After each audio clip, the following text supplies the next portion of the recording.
नमस्कार है दोस्तों, भाइयों बहनों। आप सभी लोगों का सबसे पहले तो इस वीडियो में स्वागत है। आप पूरे इस दुनिया में, पूरे इस पृथ्वी में, पूरे इस ब्रह्मांड में किसी भी स्थान से मुझे अगर देख पा रहे हैं, सुन पा रहे हैं, तो आप सभी लोगों का सबसे पहले इस वीडियो में आने के लिए स्वागत है। दोस्तों, आप सभी को बता दूं, एक बहुत ही बड़ा अपडेट खासकर इंडिया के लोगों के लिए रहेगा। जो भी लोग स्टाफ सिलेक्शन कमीशन के फेज 12 वैकेंसी पर फॉर्म डाल रहे हैं, आप सभी को बता दूं, इसके लिए 2049 वैकेंसी आई है, यानी 2049 लोगों की इसमें रिक्रूटमेंट होनी है इंडिया देश के अंदर, जिसके ऊपर एसएससी ने रिक्रूटमेंट का नोटिफिकेशन आज से करीबन 20 दिन पहले ही, 20 से 25 दिन पहले ही नोटिस दे दिया था।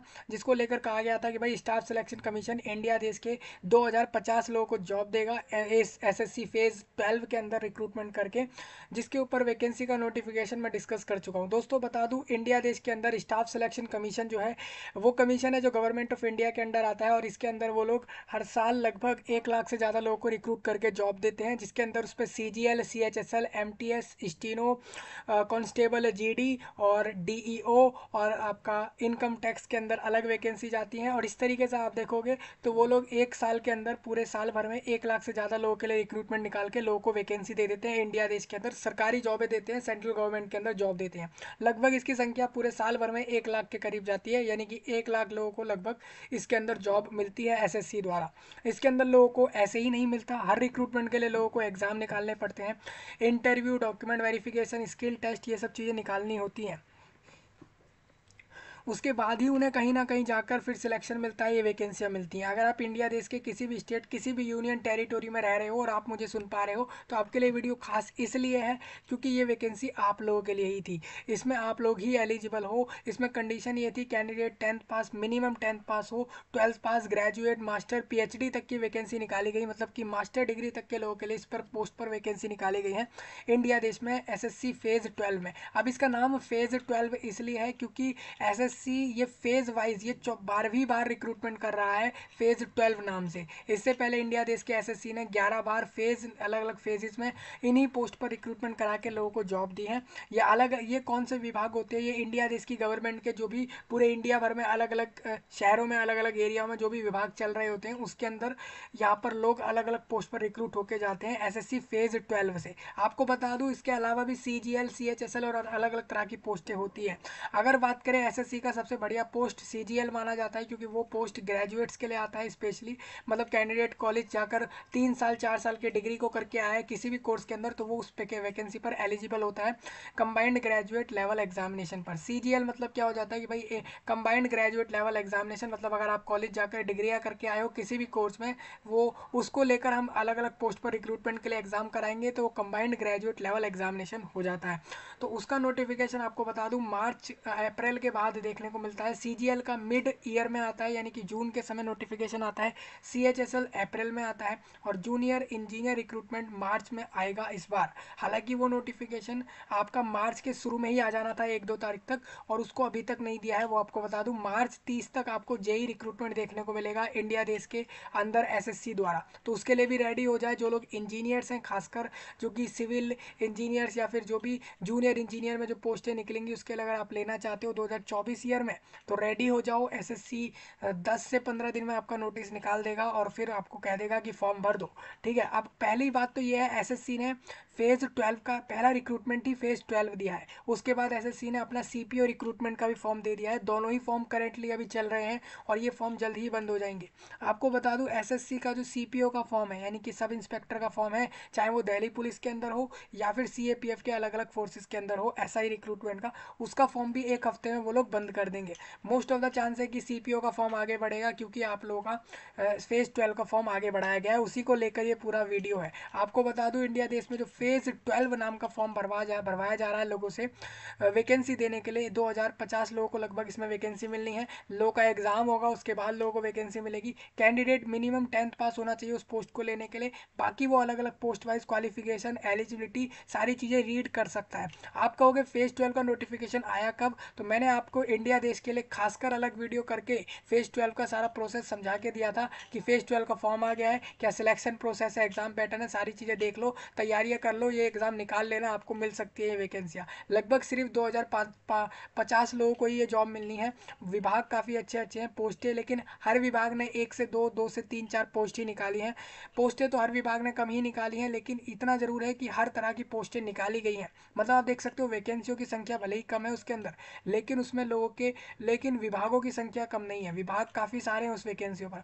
वैकेंसी इस बार की कम है। फेज़ 12 आप देखोगे कि पिछले बार का जब मैंने कवर किया था तो मैंने आपको वहाँ क्लियर किया था कि भाई इस बार देख लो कि 4000 5000 के करीब वैकेंसी दी थी, उन्होंने वही उसको आधा कर दिया, आधा भी नहीं रखा, उसको 2050 कर दिया। लेकिन आपको बता दूं कोई भी रिक्रूटमेंट होता है, चाहे एसएससी कराए या कोई भी कराए, जब तक कैंडिडेट्स को ज्वाइनिंग ना मिल जाए वैकेंसियों पर, तब तक वो वैकेंसी बढ़ या घट सकती है। मतलब ये भी वैकेंसी हो सकता है 3000 4000 पहुंच जाए या फिर कम भी हो जाए। तो ये सब एसएससी के हाथ में है बेसिकली, क्योंकि एसएससी को डिसाइड करना है। एसएससी को क्या है बेसिकली, एसएससी के पास सारे अपने अपने विभाग अपना अपना डेटा भेज देते हैं, हमारे यहाँ इतनी इतनी वैकेंसी खाली है, फिर एसएससी उस पर रिक्रूटमेंट करवा के एग्जाम करवा देता है। और एसएससी इसके लिए लोगों से कह देता है कि भाई जिसको जो भी एग्जाम करवा सकता है हमारे यहाँ टेंडर भर दो, हम आपको फिर हम आपसे एग्जाम करवा देंगे आपके सेंटर्स पे।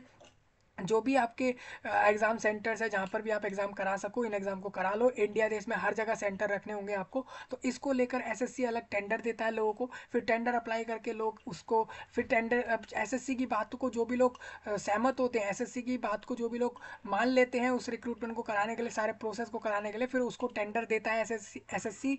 और उसके बाद वो टेंडर लेने वाली जो कंपनी होती है या ऑर्गेनाइजेशन होती है, वो उस एग्ज़ाम को सही से करवा देती है। और उसके बाद लोगों को वैकेंसियाँ मिल, एग्ज़ाम होने के बाद लोगों का फिर इंटरव्यू स्किल टेस्ट होने के बाद ज्वाइनिंग मिल जाती है। तो इतना ही आसान सा प्रोसेस है जैसा आपको सुनने में लग रहा है, इतना ही आसान होता है इंडिया देश की एसएससी रिक्रूटमेंट में।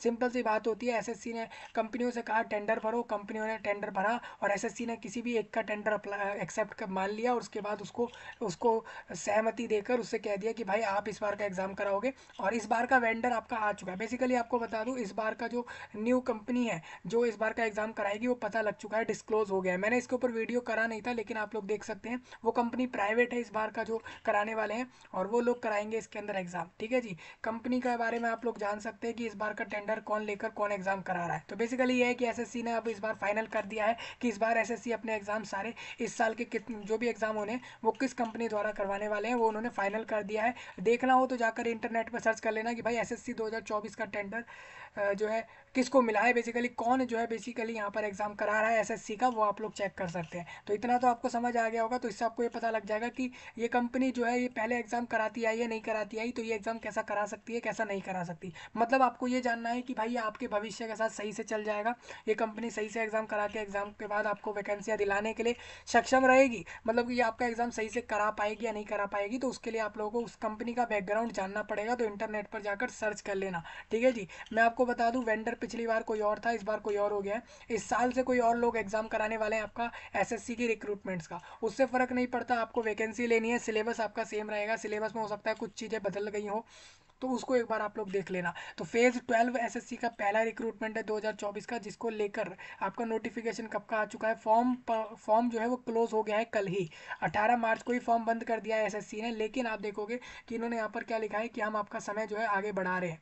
देखिए यहाँ पर ये हाईलाइट करके एसएससी का नया वेबसाइट आप देखोगे, ये वेबसाइट कौन सा है, ये एसएससी का नया वेबसाइट है। इसको लॉन्च करे एसएससी ने 1 मंथ हो चुका है, ये फरवरी में ही लॉन्च कर गए थे इस वेबसाइट को, आपको बता दूं। देखिए यहाँ पर लिखा है कि हमने एक्सटेंड कर दिया फॉर्म को, 26 मार्च तक फॉर्म बढ़ा दिया, यानी करीबन लोगों के लिए इन्होंने 8 दिन फॉर्म को बढ़ा दिया आगे। 8 दिन फॉर्म ऑनलाइन में बढ़ जाना आपके लिए अच्छा हो जाता है, अगर आप लोग अप्लाई करना चाहो तो कर सकते हैं। और ये फॉर्म बढ़ाने का कारण मैं आपको बताता हूँ क्या रहेगा, वो भी मैं आपको बताऊँगा कि क्या हो सकता है इसका कारण।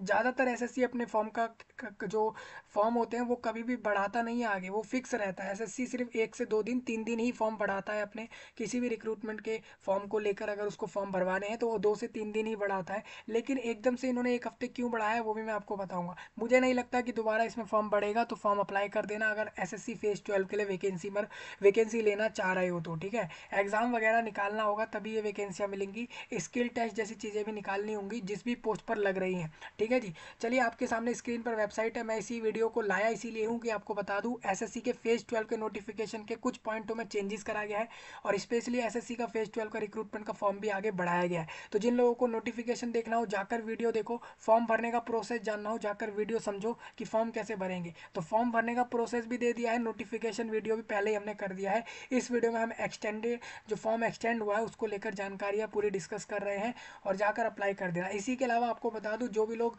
इससे पहले जो आपका रिक्रूटमेंट कांस्टेबल जीडी के लिए 2022 वाले ईयर के लिए एग्जाम देकर आए हैं, खासकर मणिपुर स्टेट वाले लोगों का फाइनल रिजल्ट आ गया है, जो कि 2022 ईयर वालों का यहाँ पर सीएपीएफ और आपके एसएसएफ और बाकी सारे जितने भी फोर्सेस के अंदर असम राइफल्स और इन सब के अंदर जो भी आपका कांस्टेबल जीडी रिक्रूटमेंट हो रहा था 2022 वालों का, उनका स्टेट मणिपुर ने अपना फाइनल रिजल्ट दे दिया है कि मणिपुर स्टेट के अंदर कितने लोगों का सिलेक्शन हुआ है। इसके ऊपर उसका फाइनल रिजल्ट आ चुका है, ये भी कल ही आ गया है। ठीक है, तो अपना फाइनल रिजल्ट जाकर चेक कर लें और बताएं कि आपका सिलेक्शन हुआ है नहीं हुआ। ये मणिपुर स्टेट के लिए बता रहा हूँ स्पेशली। ठीक है जी, आपका रिजल्ट आ चुका है, आप चेक कर लें जाकर, आपका फाइनल रिजल्ट आ चुका है, कट ऑफ वगैरह आ चुकी है, चेक कर लें। मैंने इसका वीडियो नहीं दिया और इसलिए भी नहीं दिया कि सिर्फ मणिपुर स्टेट का था, तो मैंने कहा वो लोग खुद देख लेंगे, तो इस वजह से मैंने कहा कि यहाँ से आप देख लेना, अपनी कट ऑफ वगैरह देख लेना, रिजल्ट सेक्शन में जाके अपना लिस्ट में नाम चेक कर लेना, अलग से मिल जाएगा आपको, क्योंकि फाइनल रिजल्ट है तो आप जानते हो कि इसकी लिस्ट उन्होंने निकाली होगी मणिपुर वालों की, तो वो भी चेक कर लेना। ठीक है, तो इस तरीके से आप अपना रिजल्ट चेक कर सकते हो। 2022 के बाकी जितने भी जीडी कांस्टेबल के लिए फॉर्म जिन लोगों ने भी डाले थे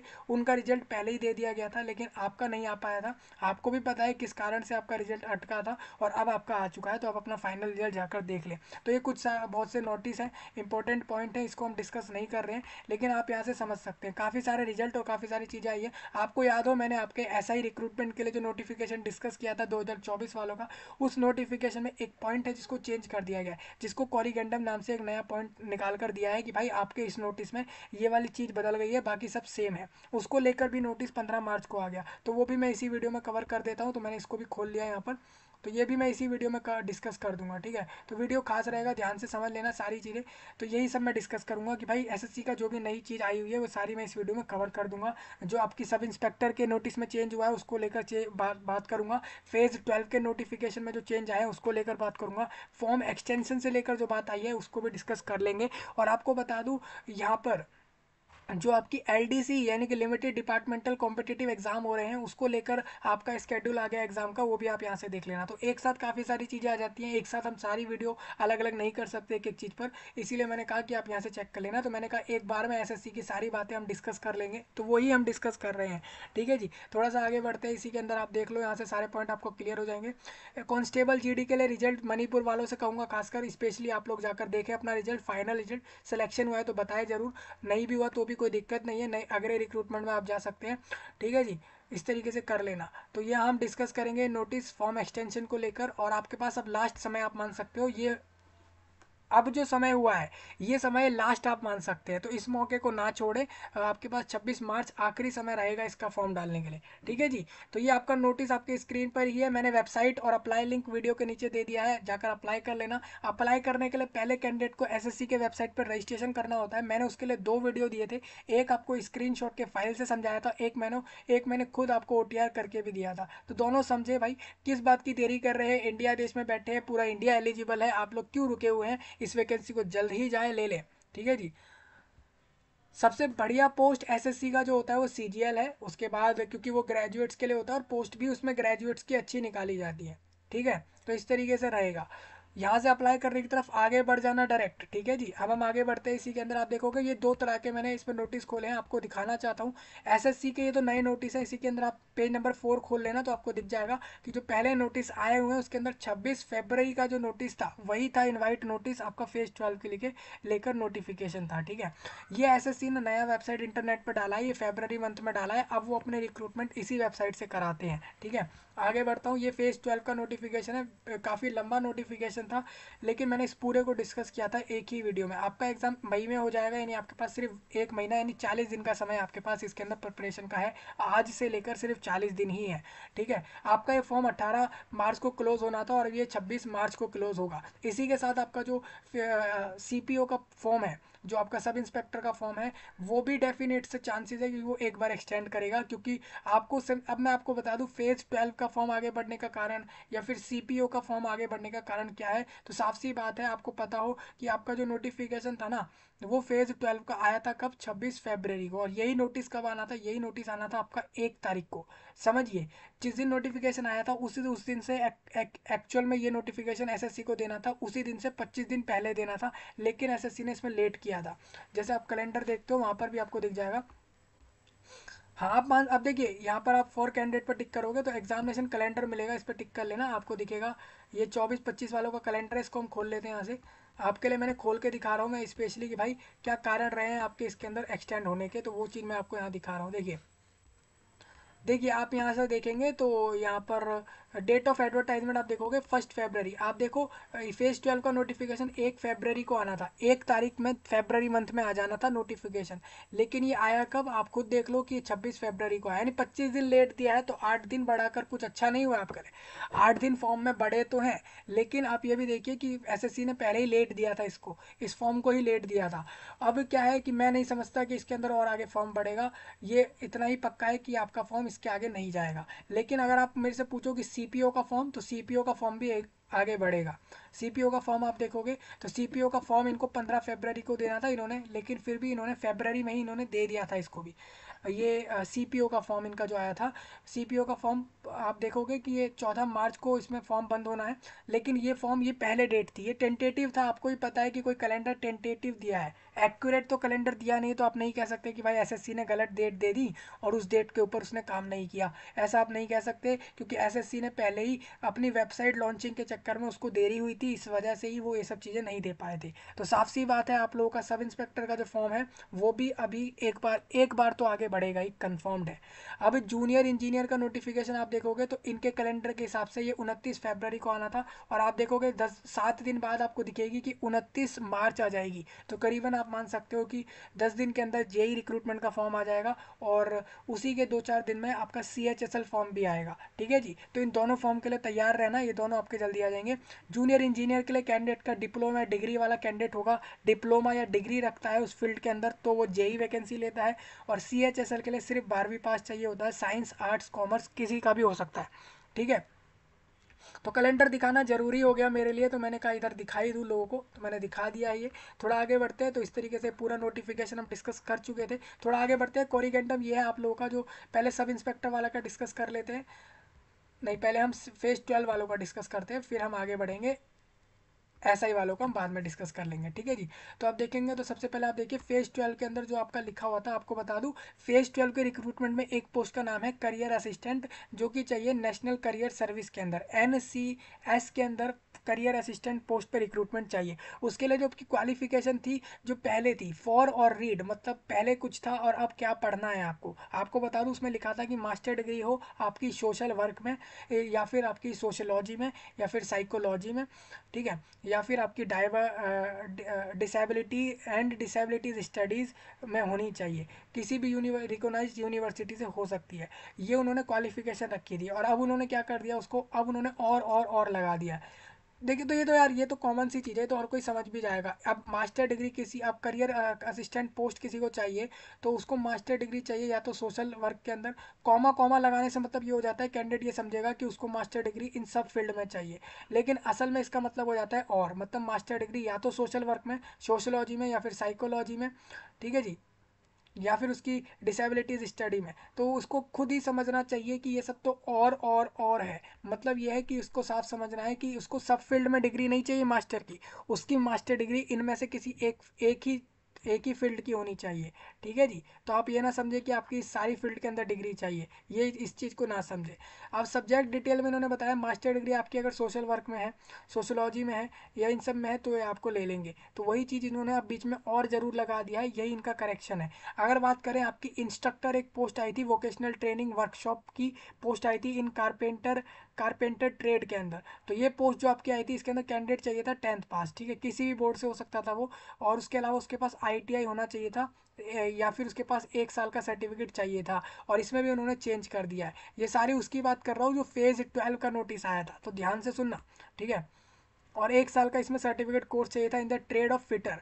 ठीक है जी। तो ये लोग अब खुद देखिए, जब ये लोग कैंडिडेट जब पोस्ट है आपकी, जब पोस्ट इंस्ट्रक्टर की है, पोस्ट इंस्ट्रक्टर की है, तो ट्रेड जो आपका सर्टिफिकेट है वो फिटर ट्रेड का कैसे ले लेंगे, वो हम कारपेंटर का ही लेंगे ना। इंस्ट्रक्टर पोस्ट इन्होंने वोकेशनल ट्रेनिंग वर्कशॉप के अंदर निकाली। कारपेंटर ट्रेड पर अगर कैंडिडेट रिक्रूट हो रहा है तो 10th के अलावा उसके पास ITI भी उसका फिटर में नहीं बल्कि कारपेंटर ट्रेड में होना चाहिए। तो ये तो आप पोस्ट से भी समझ सकते हैं कि अगर आप कारपेंटर पोस्ट लेने जा रहे हो तो कारपेंटर पोस्ट की ट्रेड के अंदर आपको ट्रेड सर्टिफिकेट कारपेंटर फील्ड का ही होना चाहिए, ना कि फिटर का। तो ये डिफरेंस आप खुद से भी समझ सकते थे, वैसे इन्होंने दे दिया है। सेम अगर आप एक पोस्ट देखोगे फेज 12 में DEO पोस्ट थी ग्रेड A की, उसके अंदर लिखा हुआ था वहाँ पर, उसका अगर आपको बता दूँ तो वो पोस्ट का नाम जो है DEO ग्रेड A नहीं है, उस पोस्ट का नाम है डेटा प्रोसेसिंग असिस्टेंट पोस्ट है वो ग्रेड A की। मतलब वो एंट्री ऑपरेटर वाला पोस्ट नहीं है, वो प्रोसेसिंग असिस्टेंट का पोस्ट है।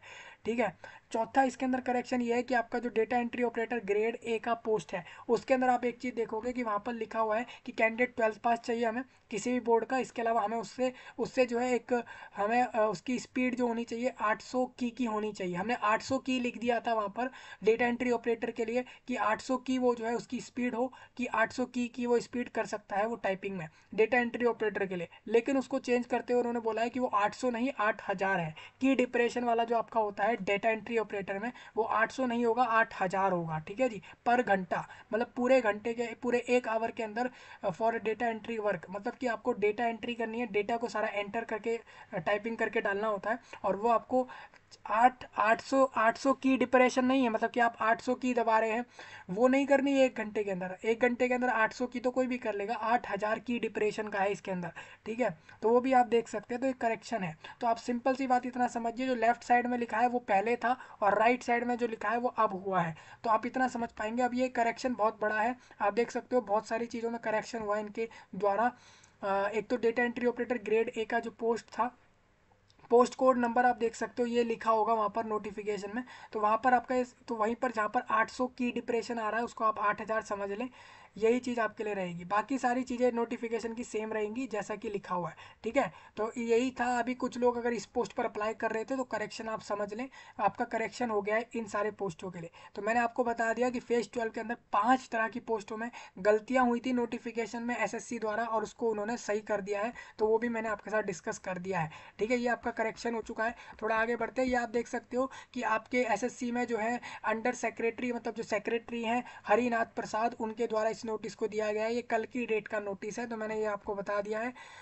फिर उसके बाद आप देखोगे ये नोटिस इस चीज़ को लेकर है कि आपका जो फॉर्म था वो बंद होना था 18 मार्च को।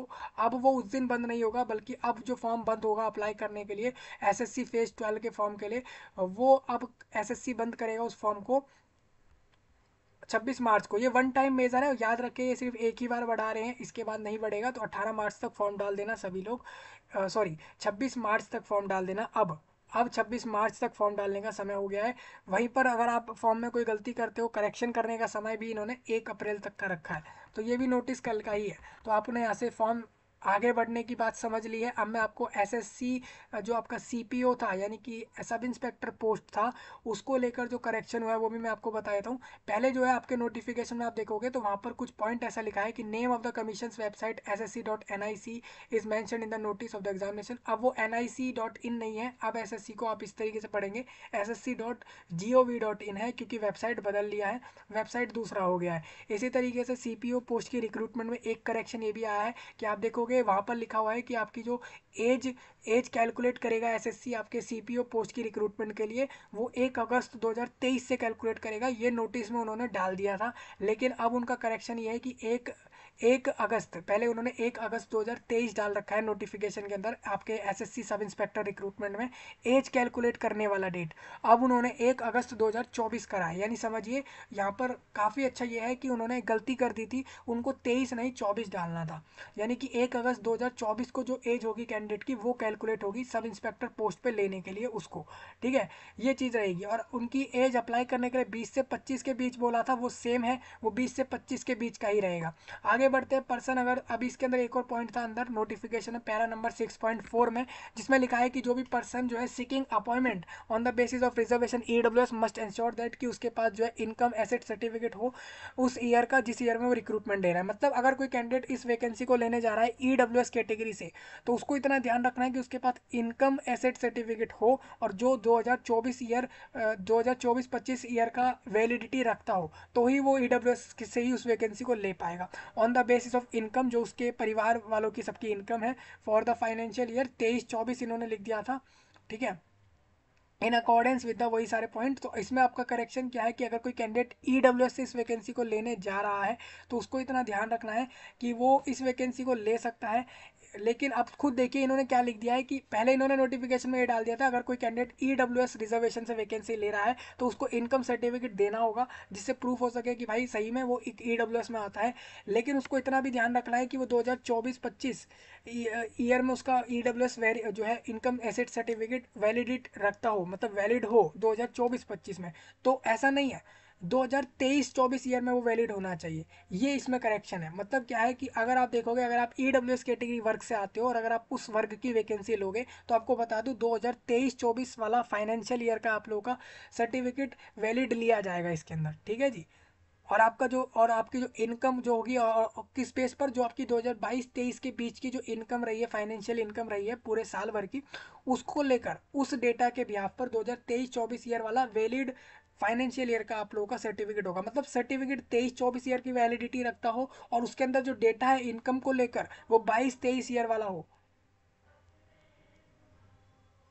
समझ नहीं पा रहे, मैं आपको बताता हूँ क्या है। जैसे इन आप अगर ईडब्ल्यूएस कैटेगरी में हो, ठीक है जी, आप ईडब्ल्यूएस कैटेगरी से इस वैकेंसी को लेने जा रहे हो और आपको इतना पता है कि आपके पास ईडब्ल्यूएस कैटेगरी सर्टिफिकेट भी हो, इसके अलावा इनकम आपका इनकम एसेट सर्टिफिकेट भी हो जो ये प्रूफ करता हो कि सही में आपकी इनकम जो है पूरे फैमिली भर की वो इतनी है कि आप ईडब्ल्यूएस में आते हो। तो वो दोनों सर्टिफिकेट्स की जो वैलिडिटी है वो आपको याद रखनी है कि वो 2023-24 ईयर वाले बीच की हो, और इसके अलावा आपकी जो सर्टिफिकेट्स के अंदर डेटा डला हुआ है इनकम को लेकर वो आपका 2022-23 का हो। ये अब होगा, ये करेक्शन ये रहेगा। इसको इन्होंने पहले क्या कर दिया था 24-25 और 23-24 कर दिया था, ठीक है। तो ये करेक्शन है आपका। तो आप देख सकते हैं फॉर और रीड मतलब ये है जिसके अब इन सब चीज़ों के लिए आपको ये सब पढ़ना होगा। मतलब अगर आप पहले इस चीज़ को ये इन सब चीज़ों के लिए अब आप मानेंगे कि अब वो ये नहीं, अब वो ये वाली रहेंगी। मतलब आप ये समझ लीजिए कि ये जो कॉरिगेंडम में करेक्शन आए हैं वो ये है कि लेफ्ट साइड वाले आप नल माने और राइट साइड वाली सारी चीज़ों को मान लें। यही आप लोगों को ध्यान रखना है, ठीक है जी। तो यही था आप लोगों के लिए बहुत बड़ा अपडेट था। हालांकि ये फॉर्म सिर्फ एक हफ्ते बढ़ा है, लेकिन आपका सीपीओ फॉर्म भी बढ़ेगा। सीपीओ फॉर्म भी आप मान सकते हैं कि 1 वीक के करीब वो भी बढ़ेगा। तो रेडी हो जाए, फॉर्म वगैरह भर लें और अप्लाई करके इन वैकेंसी को ले लें। यही मैं आपसे कहने आया था इस वीडियो में। कोई डाउट वगैरह हो कमेंट में बताना। मैं आपसे मिलूंगा जल्दी, तब तक के लिए आप सभी का धन्यवाद।